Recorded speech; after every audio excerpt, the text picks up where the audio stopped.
The EarSauce podcast. Yeah, it's Christmas time. Yeah. Merry Christmas, everyone. I'm joking. Welcome to the EarSauce podcast. It's myself, Manny. I'm here with the gang. Announce yourself, gang. Who's in the building? Can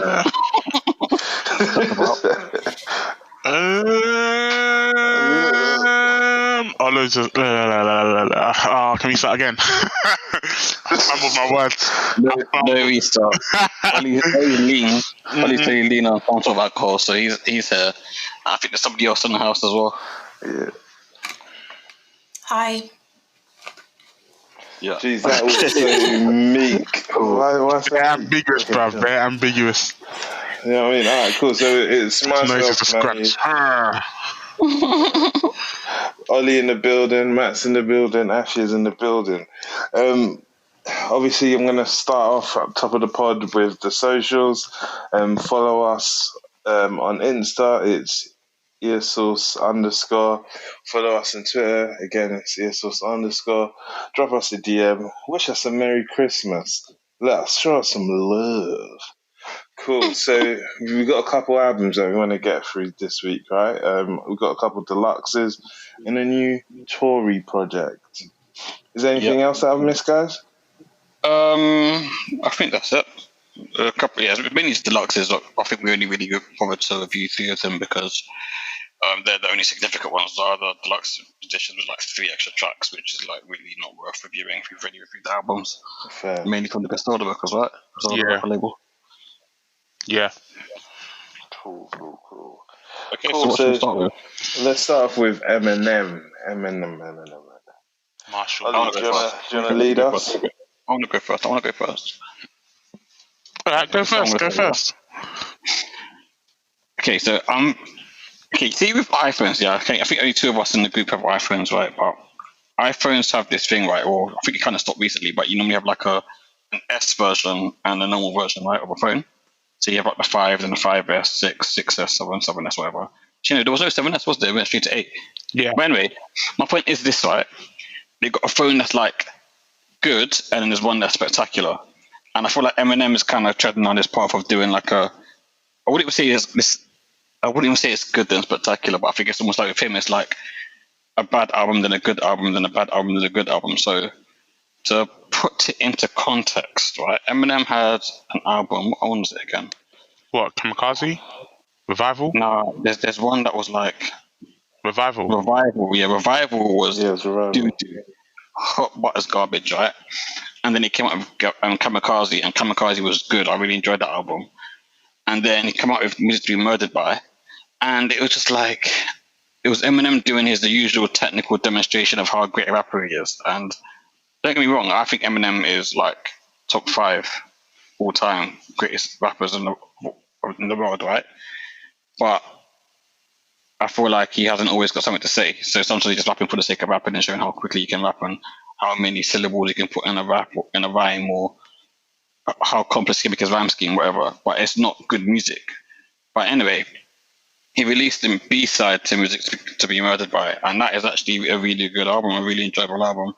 That I listened to it twice, but I would say I listened to it more than that. Like there were some good songs that I actually really enjoyed on there. So yeah, it's a red one. Eminem needs to stop doing this flip-flop stuff, this TikTok action.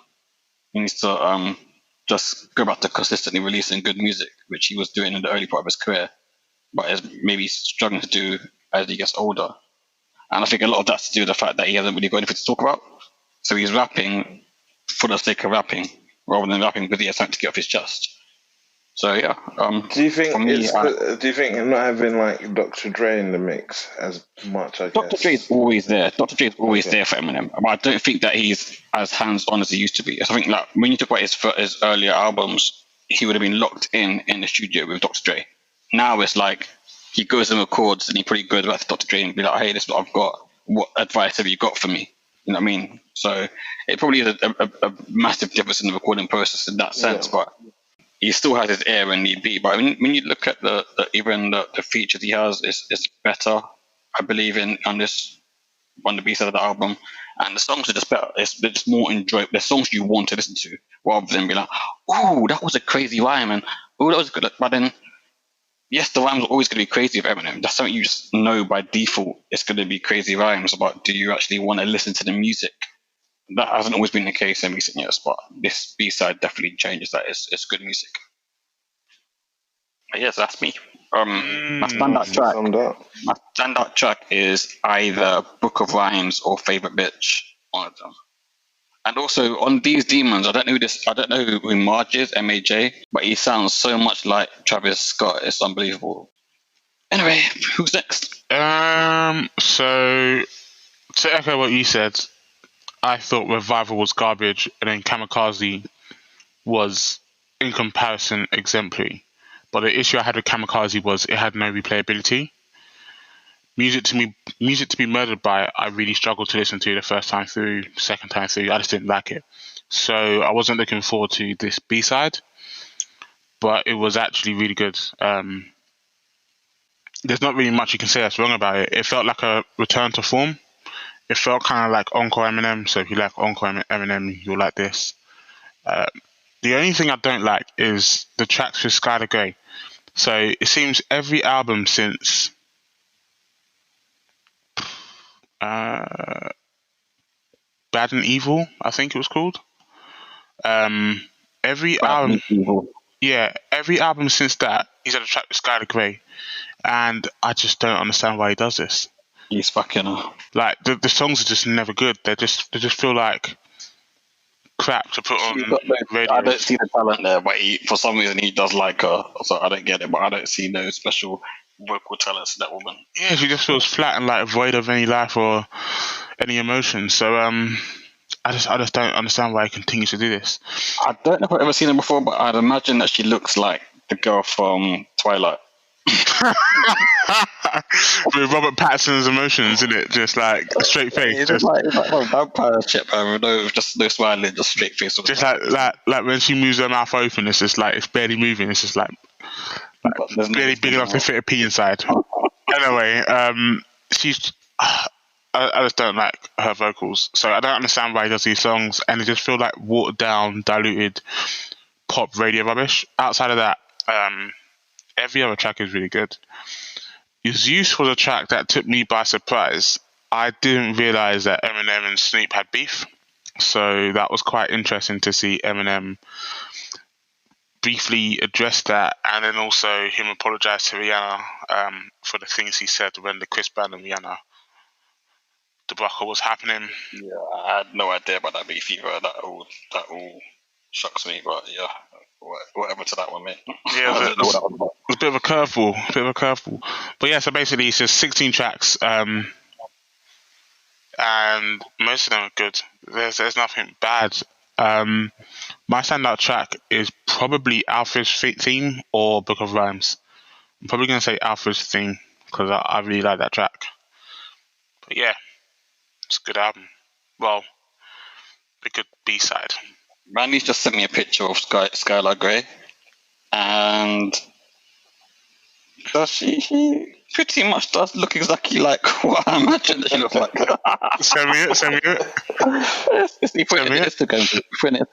Look at it. Okay, cool. I'll do that. Yeah. So to sum up, it's a good album. Like the pacing's good. It's worth a listen. Just if you're listening to an Apple Music, just don't play after track 16 because that's the original 20 tracks of hot garbage. All right. So can I point out one other thing as well? Yeah, you mentioned that M and Snoop had this beef, right? And I have to say that if this was Snoop back in 92, 93, 94, 95, 96 maybe, then I would be like, okay, Snoop, this is actually going to be like, this would be a really good war, innit? But Eminem would completely wash Snoop now. I'm sorry, he would completely wash him. Snoop's done too much dumb shit in his career for Eminem not to just roast him. Like, imagine right now we could just be like, what are we gonna do, Snoop? Just eat or some shit like that. I'd have to get everything done out here, bro. It's mad, bro. Yeah, M would wash. He would actually sing it as well. Just eat. Like, I'm not gonna lie. I think Snoop's Just Eat adverts are hard. They are kind of hard. They're kind of hard. In a rap beef though, it finishes him. I'm sorry, because that takes away your credibility, especially if you're making in that beef here, it's usually, not always, but it's usually about testing someone's gangster, right? And if someone's saying they're gangster, but they're doing Just Eat, sensual seduction, Snoop Lion, all that sort of shit, yeah, then I'm sorry. But anyway. You know what it is, yeah? Just imagine Snoop in an 8 Mile sort of scenario against Eminem. Oh man, he just get destroyed. Exactly. See, this is the thing. Absolutely. And plus, Eminem has a long list of diss tracks for people, right? And he just finished them. Remember when 50 Cent was dissing, was beefing Murder Inc. and Eminem was jumping in that shit as well. Em was roasting all of them, bro. This is the thing, yeah. Apart from that beef, every other beef I can think of, he's only one because he makes funny things like cannabis, yeah. He was calling cannabis. Unless the beef is gonna be actual physical, saying funny things does matter. And the only beef that I can think of that he's actually flat out lost, yeah, or for me at least, yeah, was to Machine Gun Kelly. And I wouldn't say he lost. I wouldn't say he lost. Machine Gun Kelly did he did, because Eminem at that point was just looking. He shouldn't have entertained that beef. Let's put it that way. He's one of those ones, right, where he couldn't win because the person he was fighting against was too small. It's like he should have just ignored him, but he didn't. But yeah. So I don't think he lost that, but I think it was kind of a stalemate because they're both saying corny stuff that was a bunch of nonsense. Okay, but when you stalemate someone that says shit as Machine Gun Kelly, then you lose, in my opinion. But anyway, let's move on.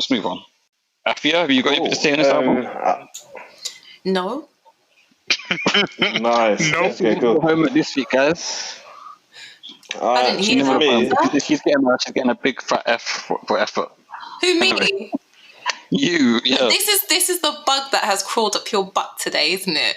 Appalling Apia. I'm loving the alliteration. Manny, continue the vibes, bro. Let's go. Cool. I'm just worried about you, man. You're right. Can I ask a quick question as well? Before we go on, Ollie, that's a quick question. Yeah. I forgot to ask you this last week, yeah. But do you eat crisps? Do I eat crisps? Yeah. I eat corn-based crisps like Doritos, and I eat You eat Walkers. Nah, Walkers are horrible, man. Oh my god. Pringles. You eat McCoy. Nah, Pringles are nasty. What Don't like McCoys. Nah, McCoys are nasty. What? Yeah, I'm gonna make sure next time I see you, I'm gonna come with some barbecue Pringles, yeah, and watch you munch them. Okay. Ask Mills. Anyway, the only crisps I do like are the Tyrell's Hancock chips. Any Hancock chips. They're expensive ones. So you just like it because it's expensive then? It's because it's expensive. It's opulent. It makes him feel wealthy. Okay, I see you. Listen, I'm a poor guy. They are the ones that are the least processed, so they're the closest to a natural potato form. I mean, you go. He wants to taste the potato in it. Anyway, move on. All right, calm down. I just got so much more for you, Ollie, later as well. You got to come back to we have to Alright, cool. So I managed to get through the tracks, barely, but I managed to get through it. I liked it. Thought it was a strong effort from Eminem, as you guys have rightly pointed out. But in terms of, I'm not going to sum it up to similar, because you guys have said it already. Like, we all know Eminem's fantastic when it comes to the lyrics, and the game's been. I feel like music or the rap scene has changed somewhat, and it's almost made Eminem kind of like a dinosaur in a way, like, because a lot of rap these days is a mix of lyrics plus melodic beats, right? But equally, Eminem, I feel like he can still stay relevant. He does hit and miss, but on this album, he showed that, on the B side especially, he showed that he can still hit where it matters. For example, I really like the Zeus track where he was like addressing things like 6ix9ine. Obviously, we spoke about the Snoop Dogg incident, like the Nat tune as well, just a good one. I was surprised to see him with young MA. Even though, because I didn't listen to like the original album, so I went to that track just to have a listen, and that was a good one. And yeah, that's it really for me. My favorite track was Zeus. So we all chose different tracks. Interesting. Yeah. Very interesting. What's your lot's ratings? I feel like it really is a 3, you know. It's a high 3, but it's a 3 for me. I don't think it's a 4. Yeah, I'd say 3 as well.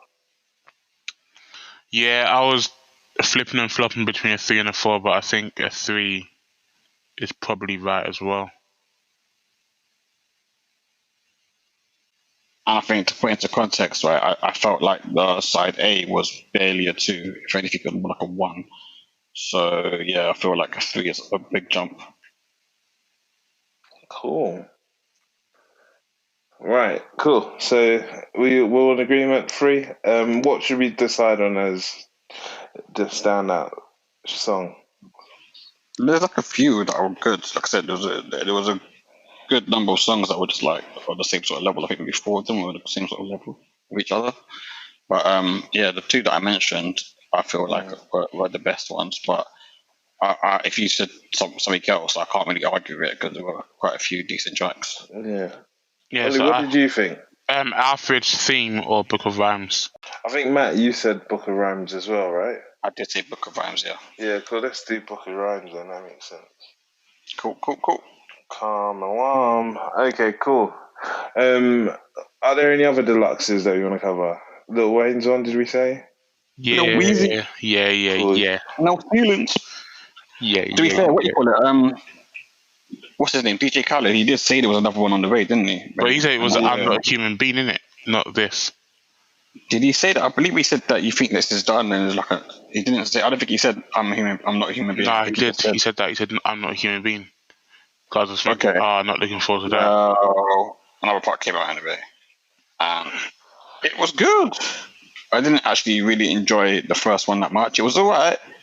I think I gave it like a 2 or 3 for the score. It wasn't rubbish, but this is better. How many new tracks? It's all new. It's completely new. It's like a new mixtape, basically. So he went back to back on us. Yep, he did. 11 new tracks. And you know what? Yeah, most of these tracks, I believe, are all covering like beats and popular songs that are already out. So it's like a proper mixtape. I remember saying this about the first half of No Ceilings as well. It's refreshing to have a mixtape that's actually a mixtape rather than someone just like pushing out of actually naming their album an album. But from the first track to the last, it was an enjoyable listen. I really enjoyed Big Sean's verse on Tyler Hero, which is the first track. Everyone that featured said there was only like 3 features: Big Sean, Rich the Kid, and Euro. They all delivered. And so he didn't have any of his kids on it this time? Can you believe it? Nope. No kids this time. No, there was like 5 features. Rich the Kid. I know. Manny was hoping for that, but yeah. I forgot even the lyrics that kid kept repeating. That's right, yeah. It was good, man. I think the best song was probably Tyler Hero, though. First track. Ring Ring with you. Euro was a weird guy. I don't understand why he's not bigger than he is, because he sounds like Drake and he raps well. And he sounds like Drake when Drake's rapping, not when he's singing. Euro doesn't sing. So I'm surprised that people don't like the way he sounds, or maybe that's his issue. Maybe he sounds too much like Drake, so people just think he's biting. I don't know. But he's talented. But yeah. No Ceilings 3 B-side, another great production from Lil Wayne. Even so, he's an arsehole. What an arsehole he is. So I did not like the A-side. It felt like unfocused. So the first like 6 or 7 tracks were good, and then just like it dropped massively for me. This was consistent fire. So I was really happy with this. And I wish this came first and the other one came second, personally. It starts. I feel like that's like a running theme this week. Like, it feels like. Do you think that's because these guys have had more time to actually sit down and refine their work? No, I feel like I've had less time. In fact, I think they were sitting on it and they've just like chosen the wrong selection. What I wonder is, right, have they like received the feedback to parts A before they recorded part B? With Lil Wayne, I think maybe that's not the case. With Eminem, it probably was, because there's a bigger gap between the A side being released and the B side. Yeah, okay, yeah, right. I feel like Lil Wayne probably recorded both parts at the same time.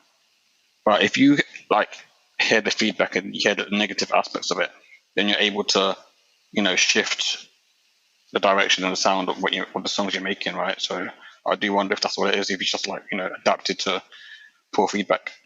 Anyway, so yeah, I feel like there's it's really no good. such thing. Oh, sorry. I feel like there's no such thing as coincidence in music.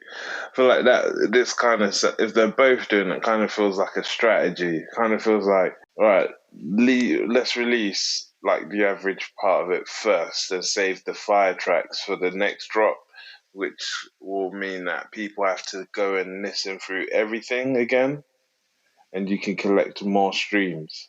See what I'm saying?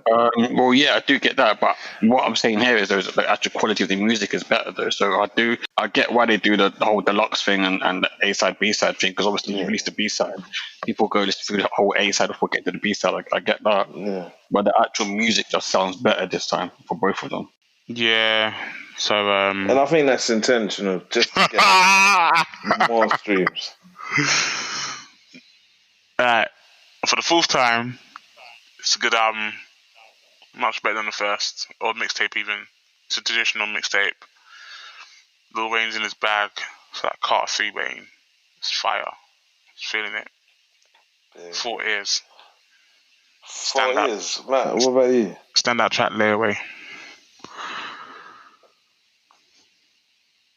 What is my standout track? I don't actually know. It was the first one where I said that already, Tyler Hero. First track. Cool. So, what are you rating it though? I feel like this is a strong 3, and the last one I didn't really rate it too high, so yeah. I don't think it quite deserves a 4. I feel like it scrapes a 4, but I'll be happy with 3. Okay, cool. If you say it's a 4, I'm not going to argue with that. It was really good. But I feel like my issue with that is that I feel like there's so many other 4s that I've heard that are like quite a bit better than that. So the thing is, like, I haven't heard Wayne this good in years. So is that just nostalgia? It might be, but it was good. It was really good. Fair enough. Cool. So what we settling on? High 3? Yeah, let's do a 3. Well, what's your score, Manny? I didn't listen to it. Did you listen to it, Afia? No. Cool. Yeah. Let's move on. So it's a 3 for that. Guys, sorry to interrupt, Manny. Guys, Afia's come on today just for the vibes. That's it. It's just there for vibes. Afia's affirmative no, Afia. Alright, cool. So this is the project that, I really wanted to get into. This is I was all these deluxes. Ooh. Like my man right here, he didn't come with a deluxe. My man right here that I'm gonna talk about, he's had the year where if you were trading in stocks and shares, you'd have gone for a ride. The only stocks and shares that could compare this guy to is like a Tesla. Goes down for a bit, rides all the way high, and then comes down a bit, and then rides even higher. Like, for those that don't know about stocks and shares, get learning. Financial literacy is a real strength in the black community. Money source incoming. Money source. Brand new for 2021. Putting the pounds in your hands. Watch out for it. Set some goals, mate. Set some goals. All right, cool. Money in your hands. There you go. I like that slogan. So let's go. I'm talking about a man like Tory Lanez. Let me go first. Yeah, so Tory Lanez. Go. Loner. Right, that's what it's called, and I feel like it's a really good playing words here, because everyone has been essentially writing Tory off right after what happened to Meg, and it's understandable. Most people would have their career finished after that. Not only is Meg a loved female artist, she's also like riding that wave heavy right now. She's got the machine behind her, and she's doing well with her singles. Like what she has, Rap Out with Cardi B. She has Body Yoddy Yoddy Yoddy Yoddy Yoddy Yoddy. Her own album, and she's got a few other tracks that I tried. So she's doing well. That cannot be doubted. But Tory now, he was riding a big wave at the beginning of the year, doing his quarantine season, then releasing his project, then being released from his record label because he wanted to be independent, and it was looking like he was going to do great because he went independent and released another project, and that did well. And then just before he was meant to release the next project, he decided to go and get into this altercation with Meg. So, as I said, everyone's writing him off. He made this project before. What was the project called again? What's his last one called? Daystar. That's it. Daystar. And that was all about explaining the situation to Meg. And this one here is called Loner. And I think it's a play on words, like I said, because I believe that he's saying he's a loner because of the fact that as with everything that's going on around him, the whirlwind that's going on around him, he has no friends. However, this project has loads of features from big artists as well. So there's 10 tracks, and he has Quavo on there, Sway Lee, 42 Dugg, Lil Wayne's on there, Rich the Kid's on there, and so is Tyga. Plus there's another artist I'm not so familiar with, VVS Ken. So he's clearly not a loner, is he? But yeah, to be honest with you, listen to the album, 10 tracks, 32 minutes, and it's the usual Tory Lanez shit. And what I mean by that is he's singing, he's rapping, and it's good quality. Most of the time, Tory does decent music. Sometimes it's frustrating because of the fact that he's working so hard to sound like other people. But that wasn't really the case with this project, I don't think. I don't remember really hearing any songs or anything, oh, that's really just him biting Drake. Oh, that's really him just trying to be like, I don't know, Chris Brown or someone. This is just Tory. Yeah. It's not amazing. It's not shit. It's just Tory. So yeah, that's my review. My favorite song was either 50 or Shameless. I did quite like Young Niggas as well. But yeah, it's one of those three. I don't mind. Who wants to go next? I'll go next. Yeah, I'll go next. So I'll be quick. This album wasn't for me.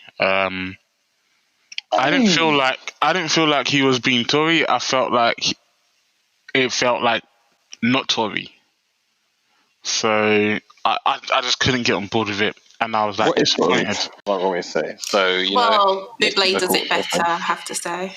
I don't know. No, I don't know. Don't disrespect. Tory does his Bublé shit better than Bublé. No, anyway, this thing. So wait. Anyway, So I wanna take us back to last year.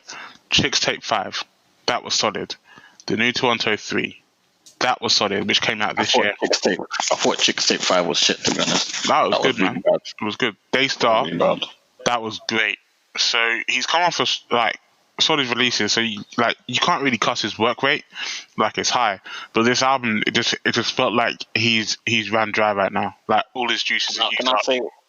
Can I say with his work rate, right? If you're covering people's songs, is it really that hard? But I haven't noticed a lot of covers in the past, like few releases. Chicks Tape 5 was an album. Yeah, Chicks Tape 5, I'll give you that. But the new Toronto and Daystar, they both came out this year, right? And there wasn't really covers on those. The new Toronto had a lot of songs on there that sounded a lot like Drake songs, to be fair. Sounds like, but they're not covers. They weren't covers, but he was basically biting Drake's sound. That's probably why it was good. But yeah, so two solid albums, and then this comes out, and it just felt like it just didn't feel right. It didn't feel up to scratch with the other two releases. It just felt rushed. Like I just couldn't get on board. There was only one track that I really liked, and that was No Service, featuring Sway Lee. But it just didn't do it. That's funny, That's probably the track I like the least. The one with Sway Lee. Yeah, so right. Wasn't a fan. So, Afia, did you had to listen to this one, right? I didn't. I said I hated it a second ago, and I have to retract that. I can't hate something I haven't heard in its entirety. So I will retract that statement, but I will say it wasn't for me, what I did hear. A lot of it sounded like I was being shouted at. It sounded disjointed, like it wasn't him in some parts. It sounded fake. It sounded like he was trying to put on these different personas all the time and shout at me. It was not enjoyable for me at all. Yeah, like I feel like when he was recording it, there was like a lot of chest pumping and chest punching and like a lot of bravado, like talking to him like, "You got this, Tory. Yeah, you tough, Tory. Yeah. You got this." Like, yeah. It was very aggressive. It was at me as opposed to like an experience I could kind of get on board with. it's like a Do little you know what I'm angry saying? gremlin. Why are you shouting at me? Like, what the hell did I do to you? I think someone fed him after 6 because he's like a little angry gremlin. Look, I'm not going to take this blasphemy anymore. I ride for my guy Tory Lanez. Say less. Look, Daystar was Tory singing for his life, and he delivered. Went back straight into the stew to bubble up and create something delicious for the end of the year to keep his fans happy, right? This was a solid effort. I didn't care about what you guys say. Like this felt like Tory to me. A man. Did you listen to the lyrics of that song? Like, did you feel that one? I felt in my chest. I could just envision myself being one of Tory's henchmen and him passing the band to me so that I can enjoy. Do you know what I'm saying? Like he when he sings with passion, and it's very infectious. So like the fact that you guys missed that, like that's your loss, guys. Sorry about that. But I kind of feel well, the only thing I have as a complaint to this is that again I'm not going to hear this music in like a club setting because some of these tracks would go off. Do you know what I mean? I totally agree with you. They would, and like when you're like sitting at home listening to an album intently, you're proper deep in what they're saying. You're proper deep in like any little things that don't quite sound right. But in this club, a few drinks in you, like some hot mamas or whatever next to you, you ain't watching that. Like, so you're feeling it completely differently. So I totally get what you're saying, and I think that's definitely influenced where we've been scoring the music during this pandemic as well. Like some things are not being intended, they're not being recorded to be listened to whilst you're sitting in your living room at home. Exactly. Like, and I think that's probably why you're not feeling it. Maybe the environment or the setting isn't right for you guys, but I can't speak for you. I can only speak for myself. I enjoyed it. I was envisioning myself as one of Tory's henchmen, like being in the club, chucking some bands that he hands to me. I really enjoyed Wayne's feature as well. What other song did I really like? So yeah, Big Tipper, Boink Boink was good. And the last track, Boss, I enjoyed that too, which was probably his most introspective. He didn't go too tough into his drama of late. I think he saved all that energy for Daystar and was just back to trying to make some good music for his fans. So yeah, that's my take on it. My shout out song is going to be Band the Man, definitely. Dope. All right. Cool. So any more albums, guys? Wait, we Well, like, got to rate it first. We got to rate Tory.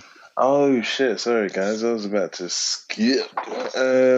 So in terms of ratings, I'll let you guys go first. Matt, you started off with the reviews first. So what did you rate it?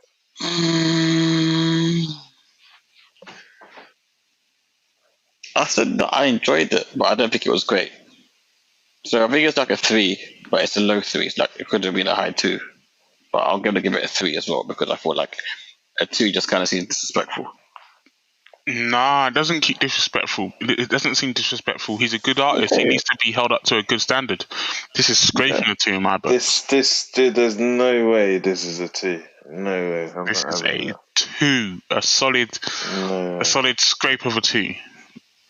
Like he went to the 2 bucket and he just scraped the rice bottom out. Just 2. Alright, so I reckon it's a 3. Sorry, many say it's a 3 as well, so I think that's a 3. What are you saying, Afi? I think I need to listen to the whole project before I can comment further. Do you know what I mean? But for now, I will say, fuck Tory Lanez. Cool. All right, then. Let's move on to the best part of this podcast, shall we? Wait, hold on. I haven't given my ratings. Yeah, we already gave you just a 3. No, I didn't. You said it was Ollie said it was a 2. Yeah, no, I didn't give it. So I think I gave Daystar 4, right? Yeah, you did. Yeah, so this wasn't as strong as Daystar for me. So Definitely not. yeah, I'll give it a 3. But it was good. Oh, how did I get that? Matt the clairvoyant. Go on. Yeah, that's it. All right, then. Cool. Is that the score locked in then as a 3, yeah? Yeah. That. All right, then. Cool.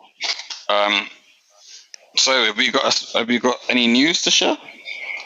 News. What's happening? Shout out to P Diddy. Looked after his mum. Gave a £1 million. Millie. It's amazing. I'm sorry, His but mum's 80 years old. Can I just comment on the fact that he waited till his mum was 80 to give her all that money? Okay, I mean, let's not take the piss here. Yeah, he clearly takes care of his mum. His mum's house looks very decent. So let's not pretend that he's giving his mum nothing for. Okay, fine. Can I talk about something? Because I find that kind of wait. boring. Before we move on to the next one, though, I just want to say, like, I think P Diddy's had a really tough year in the sense. Was it this year he lost his mother? Last year. Last year. So his mom's probably been there and like stepped up to help him raise his kids and stuff. So that's true. It could be like a coincidence where he's just like, look, I just want to show my mama some love. Like I wouldn't have been able to do it without you. You know what I mean? That's true. That is really actually a very lovely way to look at it. Yeah, exactly. So don't hate on Diddy, all right? Yeah, I appreciate that. That's really sweet. Can I talk about something now? Because I want to talk about this Stefflon Don and Burna Boy situation with this girl, right? I find it so strange how... No, it's great that I think in terms of how Stefflon Don has handled it, I think she's handled this situation very, very well. You know, when she was going through that situation with her brother, and I said I felt like she was being a bit too vocal in that moment, you know? I thought she handled this very well. I would love to know what happened behind the scenes because this girl sort of just dropped off all of a sudden. And then they've been spotted out and about, I believe, for her birthday, traveling and having fun. And I would love to be a fly on the wall. That's pretty much all I want to say. I feel like Burna Boy and Stefflon Don are actually very, very big international, like global stars, right? Their brand as solo artists and together as a couple is important. I would not be surprised if the woman was paid off and that them two be told to give this united front, even if things aren't quite right at home. I have no idea how things are for them. I wouldn't be surprised if that was the case because them two are worth more together than they are apart. And even if they do end up splitting up in the future, they might as well make hay whilst the sun shines, as the saying goes. So there's no point in them just fucking up the bag. Because this is business, man. Yeah, literally. Like, these shows they're doing out in Ghana, Nigeria, wherever they are, there's probably books in from a while back. So they're just going and getting their paper. And you never know, in January, February, they might be like, oh yeah, fuck it, but they're done. But right now, they're getting to the money. Yeah, again, like, I don't know what their situation is. Maybe they have an understanding amongst themselves, you know? Like, there was a viral clip that recently of a guy that had 7 wives, all of them pregnant. Maybe Burna Boy said to, you know, Steph, this is our situation. And Steph's like, cool, just keep it away from me. You never know. You just don't know what people's business is, you know what I'm saying? I agree. Like, so it is what it is. They look I did like they're think happy. about that. With him being culturally West African, I mean, it's very, very common, you know? So the idea that maybe they've had a conversation behind closed doors and said, this is the situation. And like Matt was saying, you know, they don't want to fuck up the bag. And she would just agree with it and say, okay, yeah, just keep it in the compound. Do you know what I mean? Just keep everything in check. I like that saying, keep it in the compound. That is hard. I like that. But yeah, that is what I think it is. I'm coining that right now. Keep it in the compound.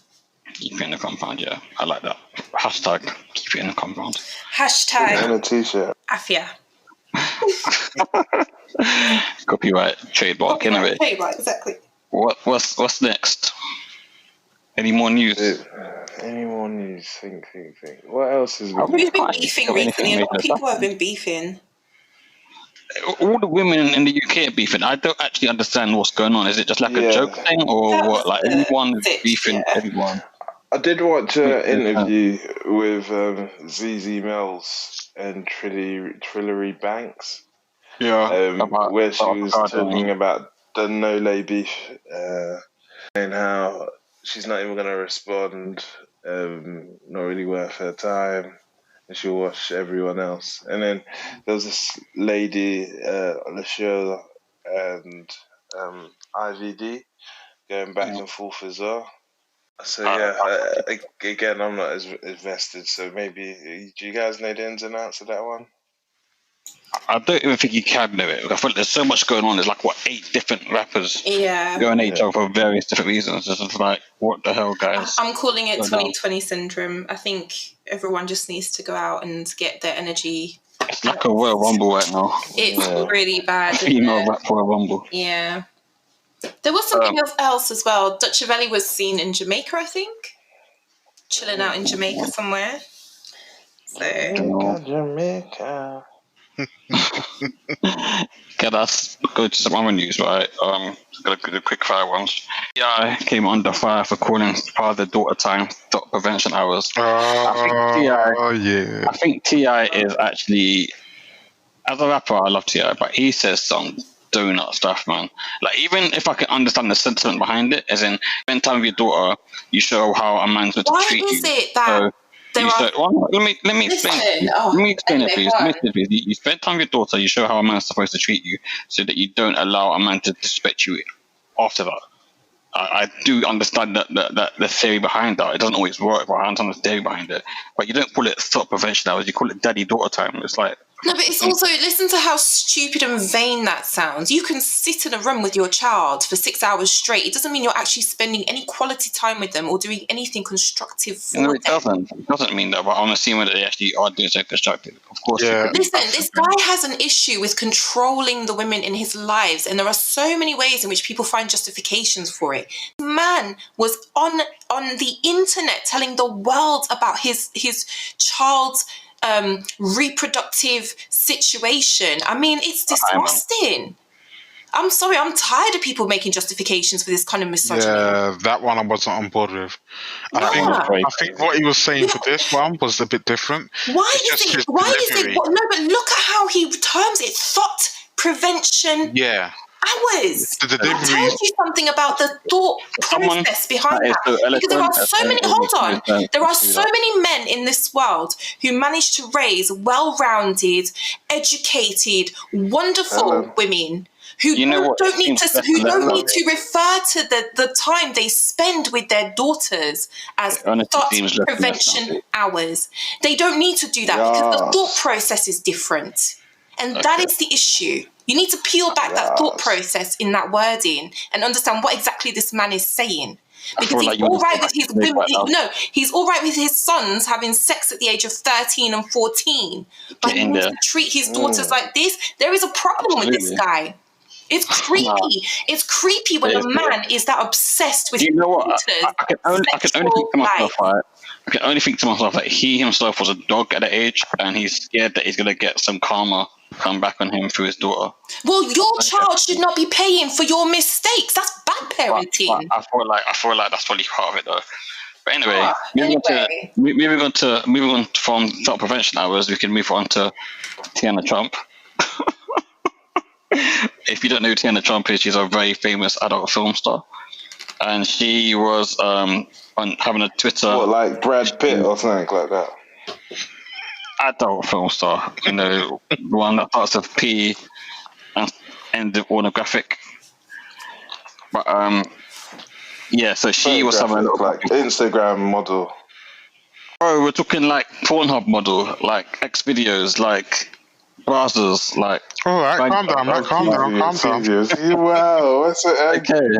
Oh, I wasn't sure which one you like most, so I thought I'd name them all, you know. So she was having a back and forth with Lil Baby's girlfriend, and she outed Lil Baby saying that she basically gave him all enjoyment, all enlightenment, and she gave brain, she gave knowledge. She's really. Anyway, really famous for that. That's like she's probably maybe the most famous actor in the world for that sort of stuff. So it blew up on Twitter, and I don't know what that means for Lil Baby and Jada. What I do know is that Lil Baby really looks after his girl, so I don't see her walking away from that relationship anytime soon. So that was interesting. Another one that's been popping up, it's been bubbling for about 2 weeks now, maybe 3 weeks, but Clubhouse is really doing bits for artists coming together and beefing. So one of the bits was one of the things related to one non-artist who's DJ Academics, and he was in a chat with Meek Mill, and that chat was being moderated by 21 Savage. Like, how do you even get this set up? Right, that's what the Clubhouse app allows to happen. And yeah, Ak basically told Meek Mill to pull up, stop chatting, and pull up. If you're gonna put hands on me, pull up, basically. And so far, Meek Mill hasn't. However, everyone's kind of been chiming in on this debate, on this clash. Rosenberg, 105, he has come out and said, DJ Academics needs to come out of his basement. You can't be chatting shit like this. You can't be running your mouth like this if you're out in the real world. And I actually agree with him. I've never seen any videos of Ak actually being out in the real world. He always seems to be in a studio somewhere or in his room. He's never I've never seen him post up a video of him like out walking the streets of New York, for example. And I reckon the reason is because he would just get snuffed. I think a lot of people just dislike him, and I reckon he would just get snuffed out by someone real quick. I'm gonna be Ak's defender here because a lot, like when you watch stuff on the internet, like the way it gets clipped makes it sound so weird.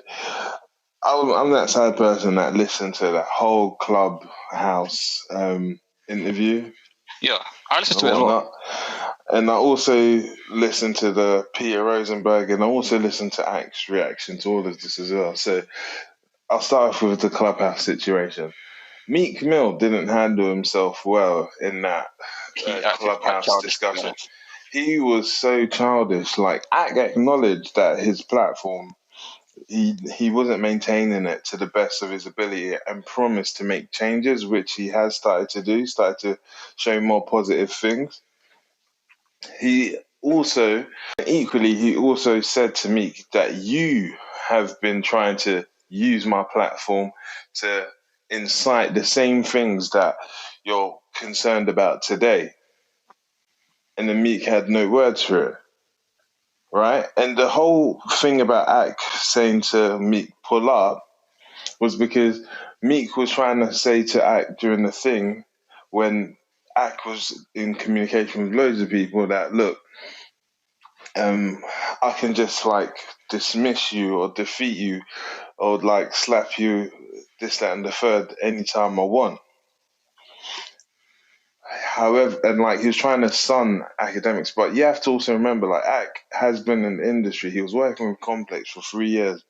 He's been a YouTuber, so he's making money, legitimately for the longest. Do you know what I mean? And Ak is not going to roll around light. He can afford to have security around him. I feel like there's something that maybe even myself sometimes I don't realize with someone like Academics. I can't remember how old he is. But I think he's slightly older. His core audience is not going away because his core audience is really young. They're literally the next wave of music listeners, right? So whereas I come from a generation whereby, my generation is you don't do drugs, you sell it, basically, that sort of music, right? And obviously, and nowadays a lot of the music that comes out is about people saying they do drugs, whatever. My point is that this generation, or sorry, Meek's generation, it really respects the gangster code to an extent, but Axe, they don't care. They really don't care. Like the fact that 6ix9ine was a snitch or whatever, they don't actually care. They don't. The reason why they're 6ix9ine now because he just lost his buzz. But if he was still buzzing, they wouldn't care. They were still to his music. They don't have any care about if you get beaten up or if you OD or whatever. It's just like, oh, it's just fun times. When people are talking about Axe being beaten up on the streets or whatever, I don't think that would actually see his streaming ratings go down. I think it probably make it go up, to be honest with you. And I think that's what Meek not understanding. You can't really test Axe gangster because he's not trying to say he's gangster. He's telling you to pull up so that he can get more money for himself. He's going to sue Meek straight away if he gets beaten up by Meek. Then he's going to go on YouTube or whatever, or Twitch with the blood in his eye, and his numbers will go through the roof. So, it's just win-win for us. Because Axe is a civilian. He's a reporter. That's what he does. Yeah. And one thing I'd really dislike is a lot of people in the rap industry that are not rappers are entitled to have an opinion. There's a thing called freedom of speech. Do you know what I mean? He's pulled himself out the mud with his fan base. Yeah, you're right. Yeah? The thing is, hip-hop music and gangster music, right, it's not only consumed by people that are on the streets. Exactly. It's by many more other people who Axe speaks for. If anything, you're supposed to hear those people will probably consume more of it than people that actually are on the streets, because, really speaking, not that many people on the streets, putting in work. You know what I mean? They might be the trendsetters, they're not the main consumers. So Axe is in a very powerful position. They don't understand. The only way you can beat Axe if Meek Mill goes and makes himself a Twitch personality. You could do it. He might end up doing it and becoming bigger than Axe, but he's not going to want to do it because it would take away from his gangster persona. So, yeah, trying to beat him. It's not gangster picking on academics. It's not gangster at all. Yeah, exactly. I was just about to say, where is this gangster persona? It died a long time ago when he got the moniker Twitter fingers or whatever it was. It's gone. It's dead. It died when he was with Nicki Minaj for sure, but he's kind of getting it back there. Everyone loves Meek because his music tells street stories. That's a fact. I'm not going to try and dispute that. But there is coming that point now where he's so far removed from those stories that people don't feel it anymore. Do you know what I'm saying? He'll release something and people just mock him in his comments. I remember that he had a little exchange probably a month or two ago, by some niggas from Philly said that he isn't even. They basically took back his street cred or took back his street pass, whatever, and his hood pass even, and the stuff with that now, right, and rappers and being gangster, ultimately it always comes back down to money. If he just pays the right person, he can walk down any street he wants to walk down with as many goons as there's available that day. It doesn't really matter. So I get what you're saying totally. A lot of things can be bought in this game. Even someone like Rick Ross, for example, he had issues with the God's Disciples gangsters. He paid them off, and now they're all cool again. So, but is that true though? Because I mean, 6ix9ine can't buy his way out of his situation. I'm sure that you could find some Cripset to pay off, and they would give him protection. Do you guys feel like Meek Mill is this generation's Ja Rule? So you see how Ja Rule was because Ja Rule was being openly mocked by everybody, and it's a completely different situation. Yeah, but since the whole Twitter thing, it's been the same sort of thing though. I think Meek's made a lane all of his own. Meek's lucky because so much. It's just completely. If Drake wanted to kill Meek, he would have, but he didn't. No, Drake gave Meek Mill a second chance. No, he didn't. He didn't kill him off completely. He could have just destroyed him. He made peace with him. They made a song together and stuff like that. Whereas if he that's because Meek had this movement behind him, right? He had that Meek is back in. Even today, if Ja says the wrong thing, 50 Cent's back on his throat. You won't let the guy breathe. No, but it's different oppositions, isn't it? 50's a monster. He's a if he had that sort of opposition, he'd be finished now. He wouldn't be able to release nothing. When Meek puts out a song now, people love it. If the song's good, people will love it. Whereas if Ja puts out a good song today, it doesn't matter. Because 50 Cent will start chatting some shit, and that's what I mean by this is made good songs. After his everything blew up, right? He made good music again after that. But no one cared because 50 Cent was just ripping him left, right, and centre. Yeah, no. It was impossible. But what I mean by this is Meek is always getting dragged on social media. He says something and people are just cussing him out the entire time in his comment section.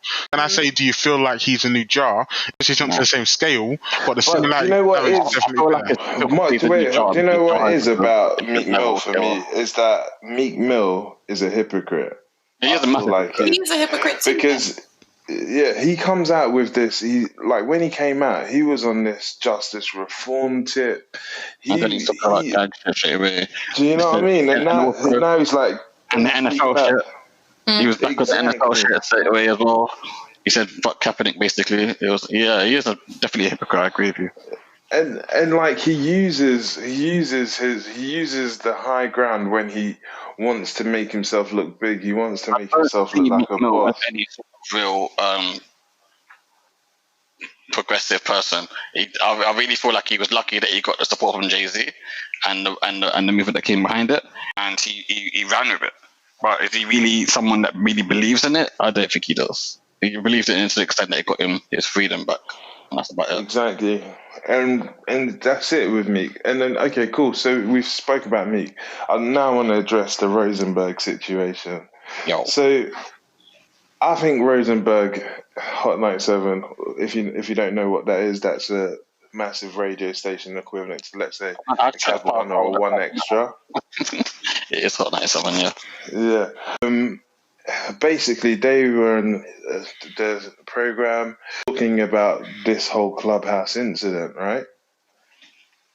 And I kind of feel like they just sounded so bitter. Like the fact is, Bear Salty, like Axe position in the game is like he's a blog post where everyone looks at.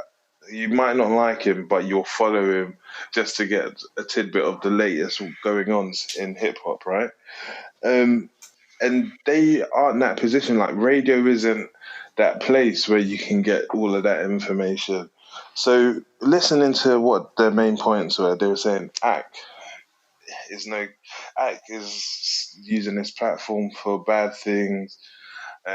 He's stuck in his mama's basement.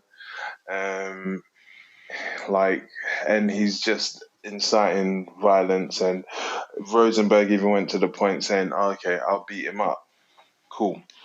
So the irony of this whole situation was that they were all on Zoom calls talking from what looked like all of their basements. Right? I was just dumbfounded by that, right?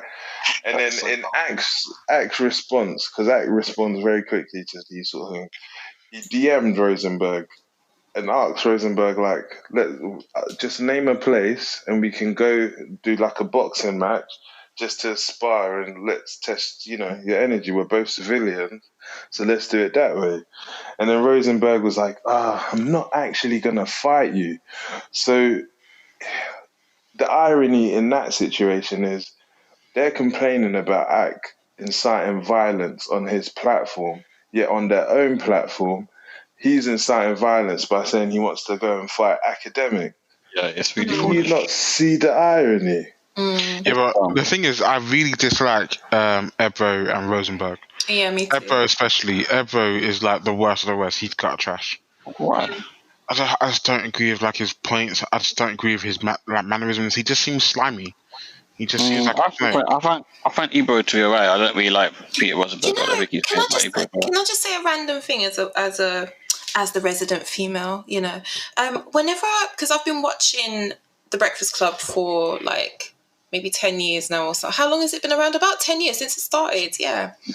And Angela Yee in that setup with two males, there's a lot of male energy around her, and I think she always has to tread sort of like on eggshells with that energy. I mean, she does really well.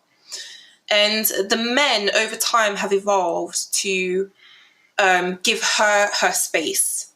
Do you get what I'm trying to say? Like her metaphorical space or whatever. But anytime there is a female in, what is it, Hot 97? Is that the one with Ebro? Yeah. Yeah. Anytime there is a female in that space, the slime, even with all of Charlemagne's dodgy, weird behaviour and stuff, there's just something something about Ebro and who's the other guy as well? Rosenberg. Rosenberg is just, it feels wrong. Just feels wrong. That is my random little thing. I think that's like the perfect comparison because I feel like Charlamagne can do some funky stuff, but his delivery is never.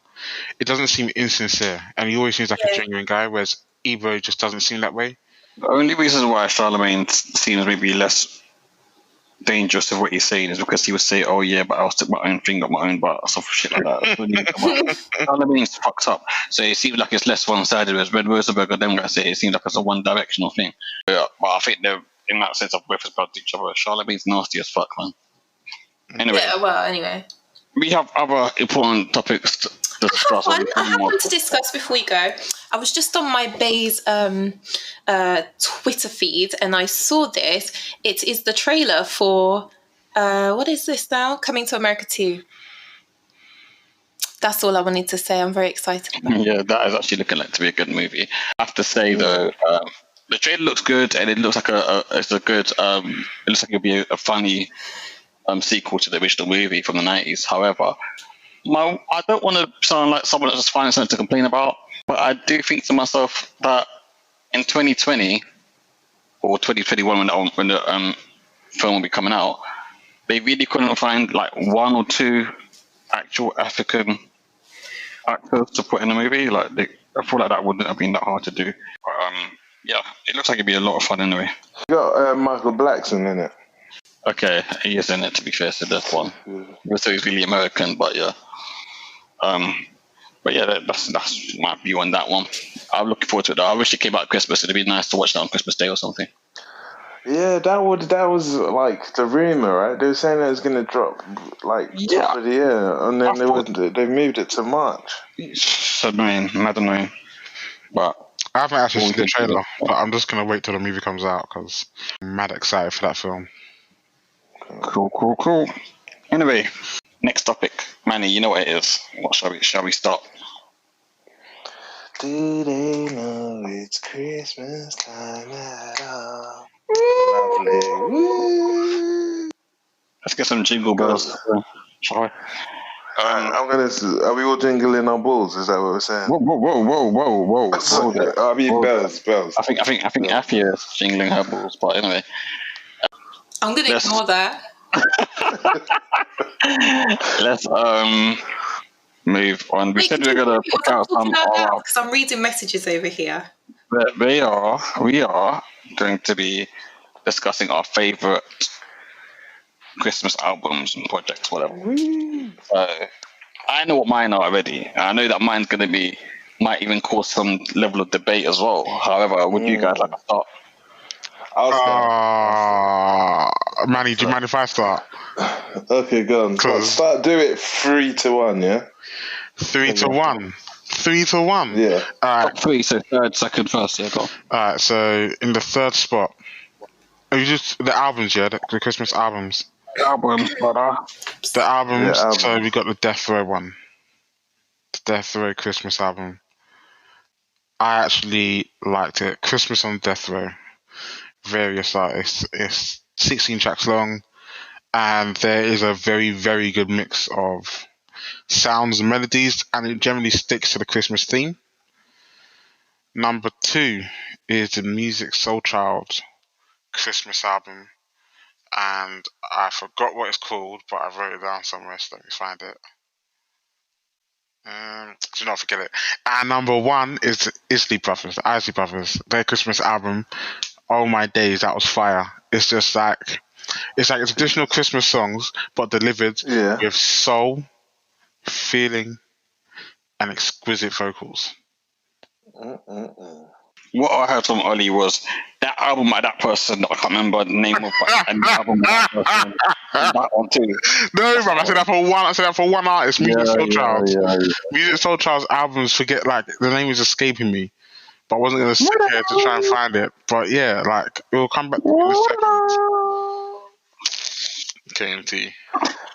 Cool. So for me, I'm not going to lie, when it comes to Christmas albums, I like it cheesy. Like I don't like it too overly hip hop. Like I feel like I have too much respect for hip hop to want to find my Christmas albums in a hip hop artist. Does it make sense? So um, I'll start from my third. I think Mariah's Christmas album, classic that I listened to today. Let me get the name of it for you guys right now. While Manny's getting that music Merry sold Charles, Christmas. Christmas music. Cool. So it's Mariah Carey's Merry Christmas, released 1994. Obviously, it's got the number one smasher, All I Want for Christmas Is You. You know, Mariah Carey Sing it for me, Manny. Sing it for me. Sing it for me. I just want you for my own. My own. That's it. That's it. Mate. That's it. You That have was to pay for the rest. weak. Mate, you finish it off then. Show me your vocal. All I want for Christmas is you. Oh, yeah. Okay, listen, I sound like a songwriter, bro. You mad? Right, okay, cool. So, second place, my album is the Justin Bieber Under the Mistletoe, released in 2011. I really like this one, man. It has features from like Usher. It's got He was really young at this point, on it. wasn't he? Like he's still a child at this point as well, wasn't he? 2009. Yeah, he was, but he had a strong like R&B team around him, if that makes sense. He had Usher, he had even Boys to Men as well on this, so it was almost like him like revisiting like strong Christmas tracks that people like Mariah Carey, I think Boys to Men have released in the past, and just adding like a 2000s spin to it. My favorite song on that is Under the Mistletoe. That is a banger. If you haven't heard it, I'd recommend you listen to it. And I guess my number one album is Destiny's Child's Christmas album. My first day of Christmas. Was Go it on, your go on. partner gave to me? I don't know how it goes properly, but anyway, that's a great album. That's got the Proud Family track on it as well, on the album. Exactly. Yeah. It's got the Proud Family track as the last one with Solange on it. Solange. Yeah, Solange. I do like your list, man. A very on-point list as well. I appreciate it. Guys, thank I you, didn't know thank we you. was naming our tracks as well. No, you don't need to name your tracks, okay. but I just thought I'd do it. If you're going to review it, you might as well go into detail, right? Yeah, true. Afia, what you got? What you got for us? So I have nothing except to say this. I worked in retail for years, and I've had to listen to a lot of Christmas albums and a lot of Christmas music on repeat every year, every season. And I feel like I have some PTSD. So today I did try. I genuinely did. And I couldn't do it. I'm sorry. I could not do it. If I had to pick one, I would pick the Destiny's Child one. It's the most decent one. But in all honesty, it gives me flashbacks. I'm sorry, it does. It gives me a lot of flashbacks. And so I could not complete. She's shaking, guys. She's shaking. Stop working the mic. I don't blame you, Afia. Like, generally speaking, Christmas albums are trash, and they kind of signal that the artist's career has failed or is coming to a sharp end. So I don't blame you. It's always tough listening to these albums. It's really hard. It's very. I'm gonna give my list then, which is gonna be obviously the best list here, but I'll give you mine. Yeah, sure. We have to give three. We have to give three, but I'm gonna just mention a couple that didn't make the list, but probably deserve to be on there. So Justin Bieber's one was actually one of them that I would have had on my list, but it's not on there. Keith Sweater's A Christmas of Love, that didn't make the list. And also... That is just an amazing title. It is. And Boys to Men, Christmas Interpretations, that is actually another great one, but it didn't make the list. One more that didn't as well. Actually, no, that one does. No, it doesn't make it. So yeah, Chance the Rapper and Jeremiah. Chance the Rapper and Jeremiah have made 3 Christmas albums over the years, and each one of them is actually really good. But some of the tracks tend to be like rehashed, remix versions of the ones they made before. But it's actually a good listen. Merry Christmas, Little Mama. If you haven't heard it, give it a spin. Hip hop Christmas album sort of thing. But my list goes in number 3, Mariah Carey, Merry Christmas. We all know which album that is, and it's fucking great. Destiny's Child, 8 Days of Christmas. Man, you mentioned it. It's got the Proud Family on there. Very similar. And it's a very, very good album. Everyone loves it. But the best Christmas album of all time is made by Fabulous, the Soul Tape, coming out Christmas Day. And it's amazing. It's the best Christmas album of all time. See, and not one of the songs is even related to Christmas, but it's a Christmas album because it came out. That's it. That's no, it's not. That's not a Christmas album. I win. No. That's some diehard logic. That's not. It came out Christmas Day. It's a Christmas album. No, it's not. A Christmas album has to have songs dedicated to Christmas. That is not a Christmas album. If you disagree, say in the comments, okay? But I'm telling you, that's a Christmas album. Dude, if that was a Christmas album, all of us would have picked it for number 1. It's not a Christmas album. Oh my god, are you mad? Wow. So you add Justin Bieber or someone else and shuffle your list. It's not a Christmas album. Soul Tape 1, Soul Tape 2, and Soul Tape 3 all came out Christmas Day. Elite Trilogy. Jeez, you're gassing. Soul Tape 3 came out in November. Soul Tape 3 came out in November. Okay, well, it came out in November then. Because you know what? Number 2.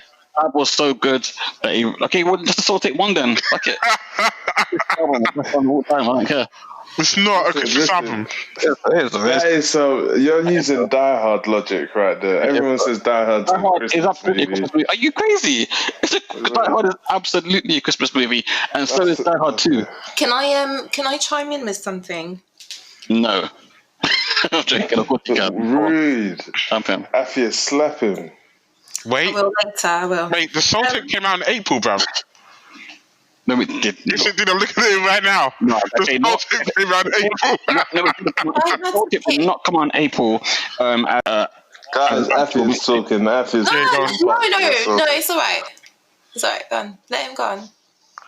No, go on, Afia. No, I was going to say that logic kind of works for me because remember I said to you guys, if I had to pick a song for Christmas, it would be Tupac, Dear Mama, because he talks about her... Oh, shame it did come out in April. He talks about her making miracles every Thanksgiving, and I don't know why, but that's one of my favourite bars of his, and it just always makes me think of the festive season. I think it's really sweet. That's one of his best songs. Yeah. But for me, well, that would be a song, not an album. Right? Yeah, song. So it's just my random offering. Song, I think Christmas in Harlem is actually one of the best Christmas songs. Ludachristmas, bruv. Ludachristmas. That song is sick. Ludachristmas is hard. Anyway, Matt, you got to pick your top 3 because Soul Tape is a spring album. Remove that. Okay. And Justin Bieber, man. Let him no, for the first time. Justin Bieber. On today's episode of podcast, Matthew does not prepare for the podcast. Chris Brown, Heartbreak on a Full Moon, Christmas edition. Oh my god. That is definitely a Christmas album. Or we could do A Very Rock Christmas. How about that one? Why did no one nominate Jackson 5? I really thought somebody would nominate Jackson 5. No, because of Michael. He asked the kids too much. Allegedly. Okay, cool.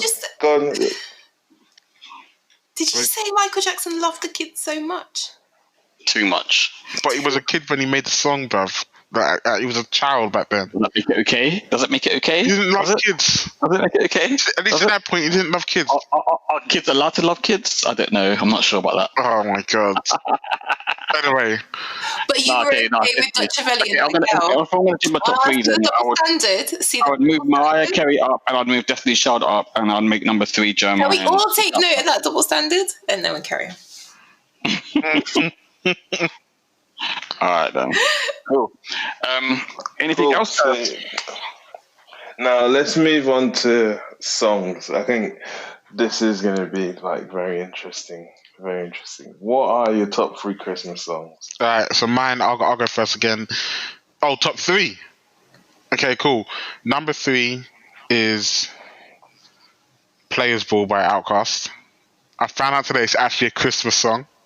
So that is, I'll put it in the group as well, just so you guys knew, so I didn't get no blowback. But number 3 is Players Ball by Outkast. Big tune. I play it all the time. I didn't know it was a Christmas track. Number 2 is Ludacrismas. I like stumbled across that song one Christmas day, and I just had it on repeat all of Christmas. I'm a big Ludacris fan. The bars are sick. It was just creative, and it was light, easy to listen to, and fun. And number 1, like without a shadow of a doubt, has to be Michael Jackson's rendition of Rudolph the Red-Nosed Reindeer. I'm joking. It's Mariah Carey. All I Want for Christmas. All I Want for Christmas is actually like undefeated, and anybody who picks anything else is lying, and they're frauds, and they don't believe in themselves, and they should I'm gonna go. I've got a top 2, right? I don't have a top 3 when it comes to Christmas. Just add Players Ball to number 3. You'll be safe. No, I'm not gonna do that. Alright, So add Rudolph the Red-Nosed Reindeer. my one, I think I could say the Justin Bieber one, maybe. Also on Mistletoe, I'll give him 3rd place, right? But like him and Destiny's Child, 8 Days of Christmas, battling it for 3rd. Anyway, but that's irrelevant. Number 2, I'll agree with you. It's Mariah Carey's All I Want for Christmas. When you hear that, you just know it's the festive season. All I want for Christmas. But no, it's all good. I like it. But I guess for me, I really, really know it's Christmas when I get that feeling. When I get That feeling. And then I get excited, and then I go on YouTube, and then I type in the following 3 letters. DMX. So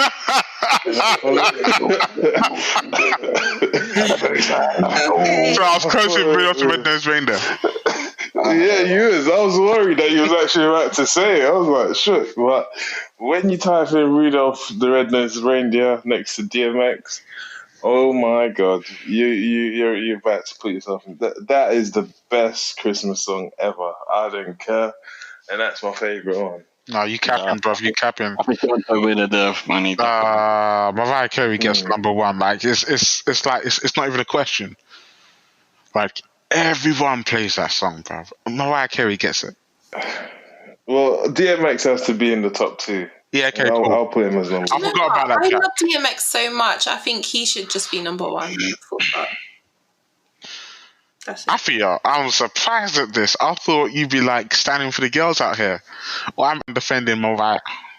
Listen, a womanist embraces men, you know. I'm not an angry feminist stereotype.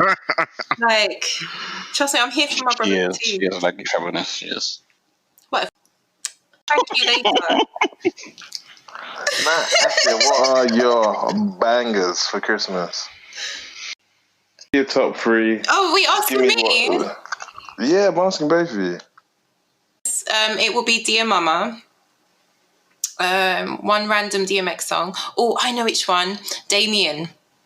Because it's super introspective and Christmas can be dark for some people. So I think Damien by DMX. That's a good Christmas tune. And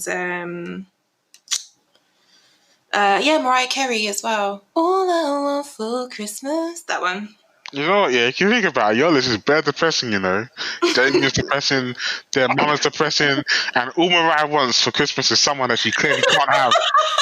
That is a heartbreak playlist right there. Like, if you've had a rough year, your Christmas, in fact, your Christmas is going to be crap like 90% of the UK's. Listen to Alfie's playlist, and it will help you get right in your feels.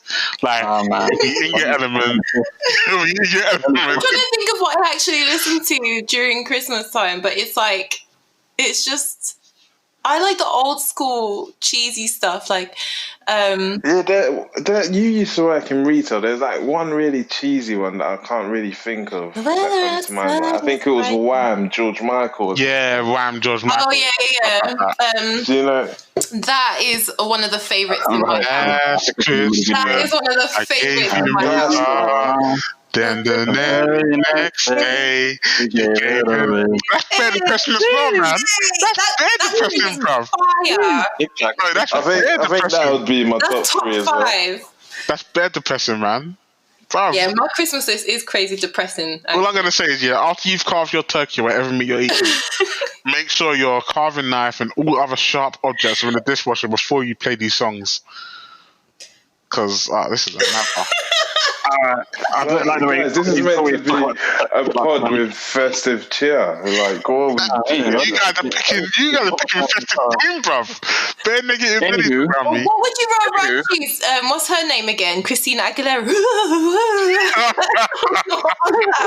I'm not on it for my Christmas celebrations. Like, no one's playing "Oh Christmas Tree" by Music Soul Child. Oh, hey, bruv, listen to the Music Soul Child album. Right, cool. Let me give you my list then. It's gonna be All I Want for Christmas Is You. Will be number 3. Number 2 is 8 Days of Christmas by Destiny's Child, and number 1, right? It's gonna be some bollocks, bruv. It's just gonna be flipping "Yeah" by Lil Jon, something like that, bruv. Yes. or Eric Idle, Got Christmas. That's my number 1. No, I'm joking. It really is. Rudolph the Red-Nosed Reindeer, the DMX edition. That's a hard track. Can't hang on that shit. it is. Oh yeah. Okay. Cool. I think that's it, guys. I think we wrap this one up pretty swiftly. Yeah, okay, so just to give you guys content to our listeners, we're going to be again next week wrapping up the year, looking at all the artists that have dropped so far. We're going to look at our favorite albums of the year, top 5s, and we're going to try potentially get together a list, a consolidated list potentially, of what the top 5 albums are this year. Top 5 songs and the top 5 artists. So wish us luck.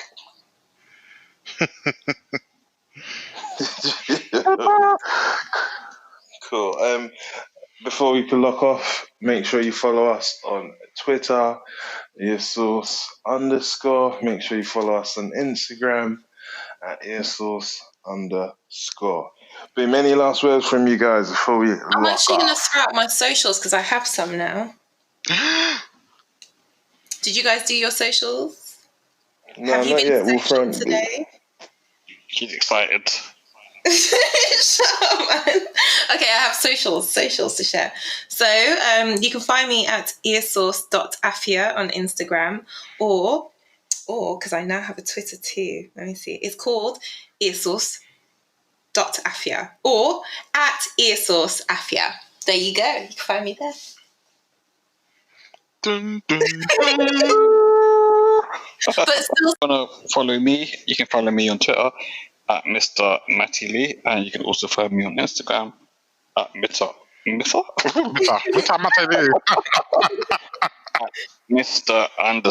Matty Lee. And if you want to follow me on Twitter, it's at OCClark10.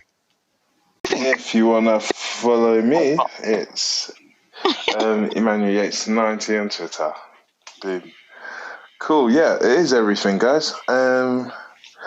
Lock off. Ciao. Merry Christmas, guys. Merry Christmas. See you later. Merry Christmas. Merry Christmas, yes. Merry Christmas. And a Happy New Year. EarSauce. This is Tory basically